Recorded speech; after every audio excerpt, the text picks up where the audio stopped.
eu entendo o teu ponto, ele é mais legítimo ainda quando você não está falando de uma ultrapassagem clara de uma linha. Nesse caso desse deputado que perdeu o mandato, não se tratava de uma apuração de um crime. Os limites que eu vejo são os limites da injúria, da calúnia e da difamação. Para mim são limites claros porque estão ali regrados em regras penais, naquilo que ele chama de tipo penal. Então são limites claros. Agora, fora disso... A discussão está sendo em torno, né? Tipo, as pessoas elas querem criar novas leis para garantir essa proteção contra a fake news. Tipo, se a gente quiser só manter as leis que tá, eu acho que as leis que tá poderiam mudar para melhores. A gente não tem, tipo, a primeira emenda igual nos Estados Unidos, que garante realmente a liberdade de expressão. A gente deveria ter algo aqui no Brasil. Não temos, ótimo. Mas as pessoas estão lutando para mudar isso, para que a gente aumente a regulamentação do Estado sobre a fala, sobre o speech das pessoas. É isso que eu vejo, isso que me dá medo, entendeu? Claro, porque você já disse aí, você é um cara que entende da lei, o Estado já tem ferramentas para lidar com esse tipo de... Então, por que as pessoas querem criar novas, entendeu?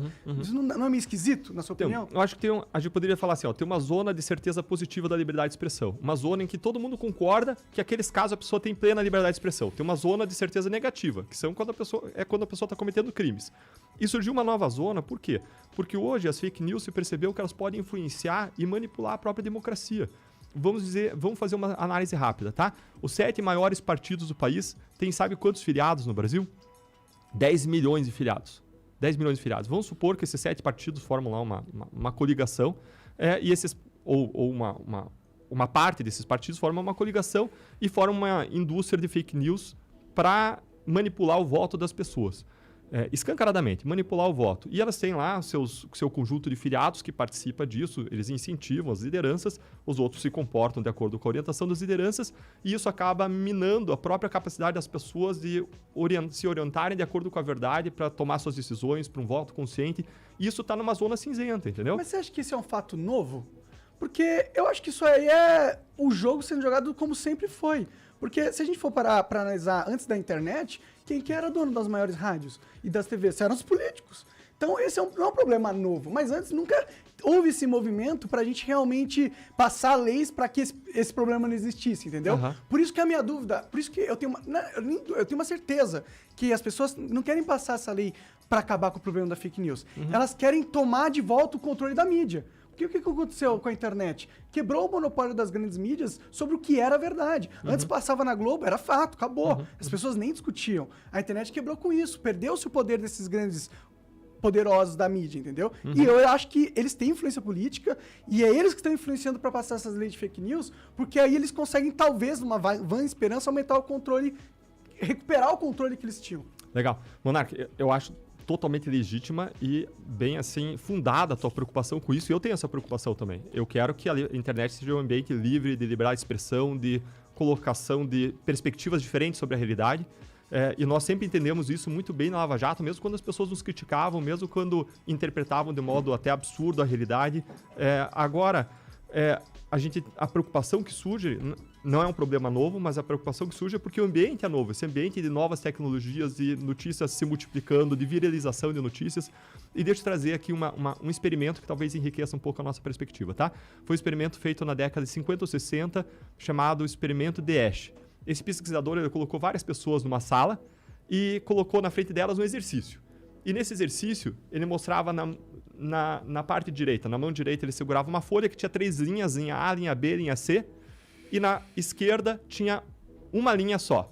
E o exercício era, os participantes tinham que dizer qual que era o tamanho da linha que estava nessa mão, que correspondia a qual das letras das 3 linhas que estavam na outra mão. Ou seja, o cara era um exercício fácil, visual, cara. Cara, era muito fácil o cara acertar. O cara olhava a linha que estava numa mão e tinha que dizer qual que era o tamanho, a qual que ela correspondia no tamanho em relação às 3 linhas que estavam na outra mão. Letra A, letra B ou letra C. Cara, ninguém erra esse exercício. Era fácil. Os tamanhos das linhas não eram parecidos. Daí colocaram as pessoas, mas com um segredo. Todos eram atores, menos um que era o verdadeiro testado. Tô ligado qual que é essa porra. E aí, os atores começavam dando a resposta errada. Linha A, linha A, linha A, linha A. Chegava na vez do participante, ele olha para os lados e fala assim, linha B. Aí outro, linha A, linha A. E aí vem a próxima folhinha. E aí o que acontece? Vai lá os atores falando de novo a linha errada, linha C, linha C, linha C, linha C. Aí vem o ator, ele olha pro lado, fica sem jeito, linha C, falando a resposta errada. Esse experimento, ele foi feito centenas, dezenas de vezes, centenas de vezes. E qual que foi o resultado? Mais de 50% das vezes, a pessoa dá mais de 50% das respostas erradas. Nós tendemos a nos comportar como parte de uma manada, certo? E quando você simula o ambiente de manada, e veja que eu estava falando de 10 milhões de pessoas filiadas aos 7 maiores partidos e uma indústria de robôs, né, que replicam notícias, isso permite a criação de um ambiente de manada para manipular a opinião, manipular a condução, manipular voto. E aí a questão vem, até que ponto isso é legítimo? Quando a gente não tinha ainda esses grandes mecanismos de massa, de internet, replicação de robôs, de fake news, eu entendo que a liberdade, vigia aí a liberdade de expressão. Agora, conforme isso se aproxime de um ambiente em que isso manipule a vontade, o voto dos eleitores, manipule a verdade com fatos evidentemente falsos, que contrariam a ciência, que contrariam... E claro, eu entendo que perspectivas diferentes de ciência devem ser respeitadas. Perspectivas diferentes devem ser respeitadas. Quem diz aonde que a ciência é consenso? Eu entendo. É que, tipo... O seu argumento é... Antigamente, as pessoas que manipulavam, a gente sabia quem era. Agora, todo mundo pode fazer. Mas, mano, isso é bom.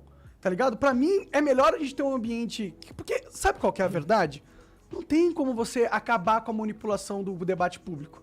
Não tem como. Eu acho que é aquela coisa de meio que ser fé, sabe? Você tem que ter fé em Deus e acreditar que essa parada que ele criou tem mecanismos, entendeu? E você tem que confiar que não vai ser a lei que vai controlar o debate para que ele seja positivo. E sim vai ser a cultura, e sim vai ser a gente conversando, as ideias sem troca de ideias. A partir do momento que você coloca o Estado para fazer esse controle, eu acho muito perigoso. Eu entendo o argumento que a gente tem agora muitos grupos políticos que estão utilizando desse novo ambiente para manipular as massas. O meu argumento é que grupos políticos usando do ambiente midiático para manipular as massas sempre existiu. E o perigo de controlar a comunicação para resolver esse problema é infinitamente maior do que o problema em si. Porque é um problema que a gente lida desde quando a humanidade é a humanidade. E ela não destruiu a humanidade, entendeu? Mas eu acho que a humanidade pode ser destruída se a liberdade de expressão for cada vez mais cerceada.